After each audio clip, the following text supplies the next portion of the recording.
યુજીસીના નવા નિયમો પર સુપ્રીમ કોર્ટે સ્ટે આપતા જૂનાગઢ સવર્ણ સમાજ દ્વારા આવતીકાલની વિરોધ રેલી મોકૂફ રાખવામાં આવી છે.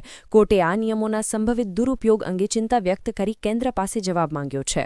બ્રાહ્મણ અગ્રણી જયદેવ જોશીએ જણાવ્યું છે કે હાલ કોર્ટના નિર્ણયની રાહ જોવામાં આવશે, પરંતુ જો ન્યાય નહીં મળે તો ભવિષ્યમાં વધુ ઉગ્ર આંદોલન છેડવામાં આવશે. વાઘેલા ધર્મેન્દ્રસિંહ, હું જૂનાગઢ જિલ્લા કમિશનના અધ્યક્ષ. જૂનાગઢમાંથી જે આ યુજીસીના કાયદા માટે જે કાળો કાયદો કરેલો છે એના માટે જે વિરોધનું પ્રદર્શન જૂનાગઢથી ગુજરાતમાં જે હુંકાર થઈ છે એ હુંકાર અમારી કોઈ ઠંડી કરવાની નથી. ભવિષ્યમાં જો આ કાયદામાં પાછો કાંઈ ફેરફાર થશે તો એના માટે અમારી લડત ચાલુ રહેશે. અમારી લડત કોઈ પૂરી નથી થઈ અને અમારા જૂનાગઢના સવર્ણ સમાજ બધા ભેગા થઈને એક નિર્ણય લીધેલો છે.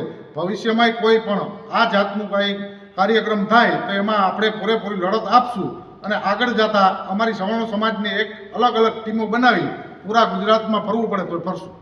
વાહ.